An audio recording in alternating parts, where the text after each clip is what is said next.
ওয়ালাইকুম আসসালাম। Sit down everybody. সবাই ভালো আছো? আজকে তোমাদেরকে চেঞ্জ দ্য সেন্টেন্স করাবো। কি করাবো? আমরা বলি চেঞ্জ, এটা শুধু যে চেঞ্জ। কি হবে? Change the sentence. আজকে অ্যাসার্টিভ থেকে ইন্টারোগেটিভ অক্সিলিয়ারি ভার্ব ছাড়া যে সেন্টেন্সগুলো আছে সেগুলোকে কিভাবে আমরা অ্যাসার্টিভ থেকে ইন্টারোগেটিভে রূপান্তরিত করব সেটার ব্যবহার করাচ্ছি। দেখো,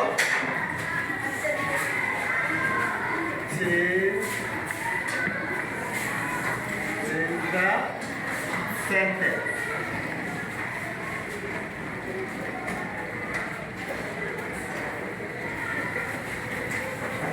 অথবা এটাকে কনভারসেশন অফ সেন্টেন্সও বলা যায়। আজকে আমি এখন দেখো, এটা হবে অ্যাসার্টিভ থেকে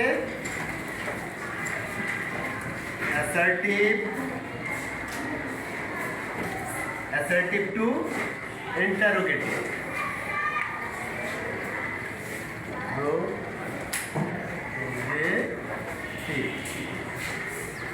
অ্যাসার্টিভ টু ইন্টারোগেটিভ। অ্যাসার্টিভ হচ্ছে বর্ণনামূলক বাক্য বা বিবৃতিমূলক বাক্য, হ্যাঁ। আর ইন্টারোগেটিভ মানে প্রশ্নবোধক। ইন্টারোগেটিভ মানে কি? প্রশ্নবোধক। এখন এই জায়গায় আজকে দেখাচ্ছি ডু এর ব্যবহার। ডু এর ব্যবহার দেখো, ওয়ান অ্যাসার্টিভ। অ্যাসার্টিভ ধরো, আই ইট রাইস, আমি ভাত খাই। অর্থাৎ সেন্টেন্সটি যদি প্রেজেন্ট ইনডেফিনিট টেন্সে থাকে, কি বলছি? সেন্টেন্সটি প্রেজেন্ট ইনডেফিনিট টেন্সে থাকে আর সাবজেক্ট যদি থার্ড পারসন সিঙ্গুলার নাম্বার না হয়, সাবজেক্ট যদি থার্ড পারসন সিঙ্গুলার নাম্বার না হয়, তাহলে আমরা এই সাবজেক্টের পূর্বে ডু ব্যবহার করে ইন্টারোগেটিভ করব। মনে থাকবে কি বলছি? সেন্টেন্সটি যদি প্রেজেন্ট ইনডেফিনিট টেন্সে থাকে আর সাবজেক্ট যদি থার্ড পারসন সিঙ্গুলার নাম্বার না হয়, তাহলে থার্ড পারসন সিঙ্গুলার নাম্বার ছাড়া অন্য যত সাবজেক্ট, অন্য যত যে কোনো পার্সনই পড়ুক, আমরা এই জায়গায় কী ব্যবহার করব? ডু ব্যবহার করব। তাহলে এটা ইন্টারোগেটিভ। দেখো, আই ইট রাইস, আমি ভাত খাই। তাহলে এই জায়গায় শুধু আমরা ডু ব্যবহার করব। Do I eat rice.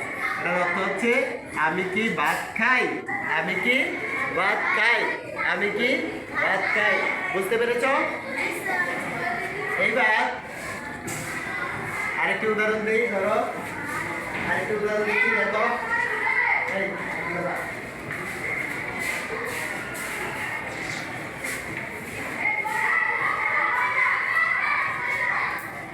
Assertive ধরো, দে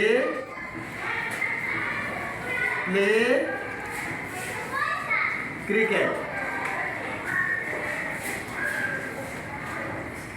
দে প্লে ক্রিকেট, এটাকে আমরা ইন্টারোগেটিভ করবো নাকি? তাহলে দে হচ্ছে third person plural number. Third person কি? Plural number. আর সেন্টেন্সটি প্রেজেন্ট ইনডেফিনিট টেন্সে আছে। সেন্টেন্সটি কোন টেন্সে আছে? প্রেজেন্ট। এই যে ভার্বের সাথে অ্যাজ বাই এস নাই, ভার্বের শুধু প্রেজেন্ট ফর্ম, মূল ভার্বের। তাহলে এই জায়গায় আমরা ডু ব্যবহার করবো। কি ব্যবহার করবো? ডু। আর যা আছে সব লিখে দেবো। Do they play cricket. তারা কি ক্রিকেট খেলে? ইন্টারোগেটিভ ছিল, অর্থাৎ প্রশ্নবোধক ছিল। বুঝতে পেরেছ? সবাই বুঝতে পেরেছ? হ্যাঁ, তাড়াতাড়ি তুলে নাও। উঠাইছ? হ্যাঁ, এখন দেখো ডাজের ব্যবহার। এই গেল ডু এর ব্যবহার। এখন করবো আমরা ডাজের ব্যবহার। ডাজের ব্যবহার দেখো, এই একটি উদাহরণের মাধ্যমে আমি বুঝিয়ে দিতেছি। দেখো, ধরো, হি ইটস রাইস।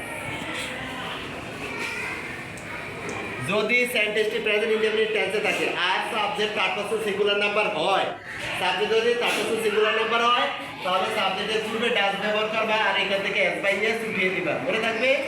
এখান থেকে এস বা এসটা উঠে দেব। তাহলে এই জায়গায় আমরা ব্যবহার করি ডাজ হি। এই ইটের থেকে এসটা উঠে যাবে, ইট রাইস।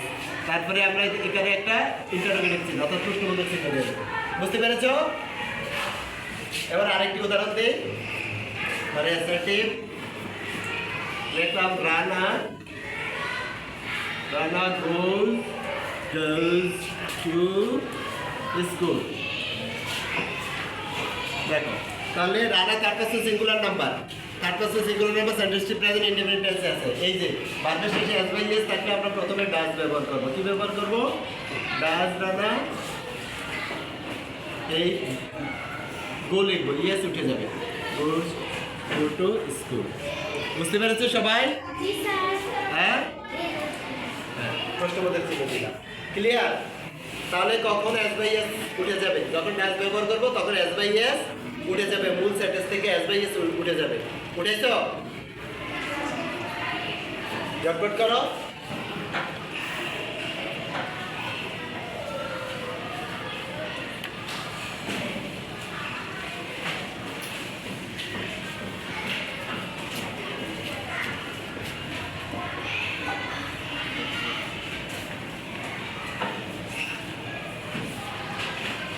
এবার দেখো ডিড এর ব্যবহার।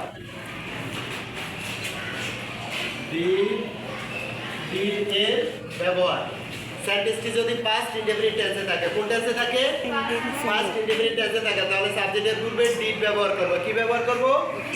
যেমন এই উদাহরণটি দিয়ে বুঝিয়ে দিচ্ছি। দেখো এখানে যদি লিখি পাস্ট ইনডেফিনিট হবে আই এট রাইস, আমি ভাত খেয়েছি। হি এট রাইস, সে ভাত খেয়েছিল। তাহলে এই প্রথমে আমরা ব্যবহার করব ডিড। প্রথমে কি ব্যবহার করব? যদি ভার্বের পাস্ট ফর্ম দেখো তাহলে প্রথমে ডিড ব্যবহার করবা। ডিড ব্যবহার করে পুরো সেন্টেন্সটি লিখে দিবা। এই যে একটাকে প্রেজেন্ট ফর্মে করে ফেলবা, ইট করে ফেলবা। একটাকে কি করে ফেলবা? ইট। অর্থাৎ ভার্বটাকে প্রেজেন্ট ফর্মে রূপান্তরিত করবা। কারণ একটি সিম্পল সেন্টেন্সে ভার্বের দুইটা পাস্ট ফর্ম থাকবে না, কারণ এই ডিডটাই ভার্বের পাস্ট ফর্ম করে গেছে। কথা বুঝতে পারছো? হ্যাঁ। তারপর দেখো এই আরেকটি উদাহরণ, এটাকে করে ফেলে রানা ওয়েন্ট টু স্কুল। এটা পাস্ট ইনডেফিনিট টেন্স হলো। Rana went to school. তাহলে যেহেতু ভার্বের পাস্ট ফর্ম আছে, তাহলে এই জায়গায় আমরা কি ব্যবহার করব? ডিড ব্যবহার করব। কি ব্যবহার করব? ডিড রানা। হ্যাঁ, আর এই যে ওয়েন্টটা, এটাকে প্রেজেন্ট ফর্মে রূপান্তরিত করবা। ওয়েন্ট হচ্ছে পাস্ট ফর্ম, ওয়েন্টের প্রেজেন্ট ফর্ম হচ্ছে গো। তাহলে did Rana go to school. Did Rana went to school. Rana বিদ্যালয়ে গিয়েছিল। Did Rana go to school. Rana কি বিদ্যালয়ে গিয়েছিল? প্রশ্নবোধক করলাম। ঠিক আছে, আজকে তাহলে ডু ডাজ ডিডের ব্যবহার করে ফেললাম। আগামী ক্লাসে অক্সিলিয়ারি ভার্বের ব্যবহার করাবো। ঠিক আছে, আজকে করালাম অ্যাসার্টিভ থেকে ইন্টারোগেটিভ, তারপরে অ্যাফার্মেটিভ থেকে নেগেটিভ করাবো। ঠিক আছে, সবাই কি বুঝতে পারছো?